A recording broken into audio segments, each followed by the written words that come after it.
हाय दोस्तों, मैं हूँ सिराज और आप लोगों का स्वागत है मेरे चैनल सिराज टेक सॉल्यूशन में। दोस्तों, हम लोग कोरोना वायरस को फैलने से रोक सकते हैं ये 5 टिप्स को फॉलो करके, जो वर्ल्ड हेल्थ ऑर्गेनाइजेशन की तरफ से प्रोवाइड किया गया है। हम लोग को क्या करना है, अपना हाथों को अच्छी तरह से साबुन से धोना है। अगर किसी का कफिंग है या स्नीजिंग हो रहा है तो वो लोग अपना मुंह या नाक अच्छी तरह से टिश्यू, फ्लेक्स एल्बो या मास्क से ढके। और किसी का अगर ठंडा लगा है या बुखार जैसा लग रहा है या फ्लू लाइक कुछ सिम्टम दिख रहा है तो वो लोगों से हम लोग को 1 मीटर का दूरी बनाए रखना है। अगर कोई मीट या एग खा रहा है तो वो लोग को अच्छे तरह से वो चीज़ बॉयल करके खाना है।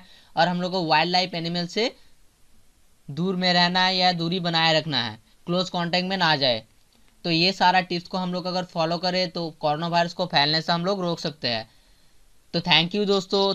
आज हम लोग सॉल्व करने वाले हैं the problem solving through programming in C week 11 का प्रोग्रामिंग असाइनमेंट 2। तो चलिए दोस्तों शुरू करते हैं। देखते हैं क्वेश्चन क्या दिया हुआ है। Week 11 program 2, write a C program to find integration of a to b x square dx using trapezoidal rule using 10 segment between a and b। Then क्या दिया हुआ है, the value of a and b will be taken from the test cases. क्या बोला जा रहा है, हम लोग को एक सी प्रोग्रामिंग लिखना होगा जहाँ पे ये जो इंटीग्रेशन दिया हुआ है ये इंटीग्रेशन कैलकुलेट होगा ट्रापेजॉइडल रूल को यूज करके। और सेगमेंट क्या दिया हुआ है, 10 सेगमेंट है और ए और बी का वैल्यू टेस्ट केसेस से लिया जाएगा। तो पहले थोड़ा बहुत लिखा हुआ है programming, hash include str.h standard input output header file. Then standard input output header file का बाद फ्लोट फंसी, देन फ्लोट एक्स, फ्लोट फंसी नाम का एक फंक्शन लिया गया है और फ्लोट एक्स पैरामीटर पास करवाया गया है। देन इंटीजर टाइप का main function.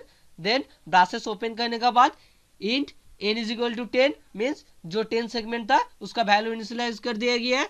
Then float a comma B comma integral, ये फ्लोट टाइप का डिक्लेयर किया गया है। स्कैनएफ फंक्शन के द्वारा a वैल्यू इनपुट लिया गया है टेस्ट केसेस से। देन स्कैनएफ फंक्शन के द्वारा b वैल्यू को भी इनपुट लिया गया है टेस्ट केसेस से। और बाकी क्या बोला गया है, कमेंट सेक्शन में एक प्रिंटफ स्टेटमेंट दिया हुआ है, वो प्रिंटफ स्टेटमेंट हम लोग को प्रोग्रामिंग में यूज करना है। तो बाकी जो प्रोग्रामिंग लिखना है वो प्रोग्राम हम पहले से लिख चुके हैं, तो सिर्फ हम अभी दिखा देंगे कौन कौन सा लाइन हम लोग को बाकी लिखना होगा। तो चलिए देख लेते हैं। पहले हम लोग को इंटीजर टाइप का एक आई इनिशियलाइज करना होगा।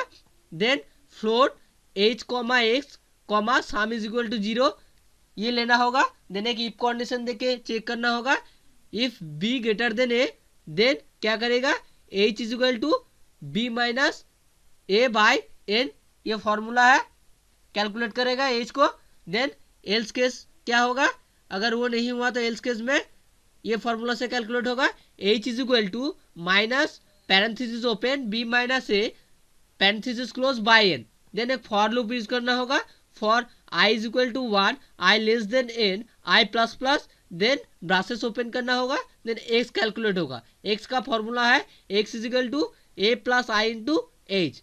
देन क्या करेंगे हम लोग, sum is equal to sum plus function of x। इसका बाद हम लोग क्या करेंगे, ब्रासेस को क्लोज करेंगे। ब्रासेस क्लोज करने के बाद इंटीग्रल का एक फॉर्मूला है ट्रापेजॉइडल रूल का, वो फॉर्मूला हम लोग को लिखना होगा, integral equal to parenthesis open h by 2 parenthesis close into function of a plus function of b plus 2 into sum, then parenthesis close semicolon. इसका बाद जो प्रिंटफ स्टेटमेंट वहाँ पे दिया हुआ था वो प्रिंटफ स्टेटमेंट आप लोग ऊपर से कॉपी करके यहाँ पे दे दीजिएगा। Then return 0, then braces close. इसका बाद क्या करेंगे, नेक्स्ट में जो फंक्शन हम लोग डिक्लेयर किए थे फ्लोट फंसी फ्लोट एक्स, वो फंक्शन को डिक्लेयर करेंगे यहाँ पे फिर से मीन्स यूज करेंगे। उसका बाद ब्रासेस ओपन करने के बाद रिटर्न एक्स इंटू एक्स क्योंकि एक्स स्क्वायर था, देन सेमीकोमा, देन ब्रासेस क्लोज। इसका बाद हम लोग क्या करेंगे, कंपाइल एंड रन पे क्लिक करके चेक करेंगे जो पब्लिक टेस्ट केसेस दिया हुआ रहता है वो पास किया है कि नहीं। तो कंपाइल एंड रन पे क्लिक किए, ये अभी चेक कर रहा है कि पब्लिक टेस्ट केसेस पास किया है कि नहीं। तो देखिए 2/2 जो टेस्ट केसेस था वो पास कर चुका है। अब क्या करेंगे हम लोग, सबमिट बटन पे क्लिक करके चेक करेंगे जो प्राइवेट टेस्ट केसेस दिया हुआ रहता है वो पास किया है कि नहीं। तो देखिए जो प्राइवेट टेस्ट केसेस है वो भी पास कर चुका है। तो चलिए दोस्तों आज के लिए बस इतना ही, फिर मिलते हैं एक नया वीडियो लेकर। अगर मेरा वीडियो आप लोग को अच्छा लगा तो please like comment share and subscribe, hit the bell icon and get the latest video.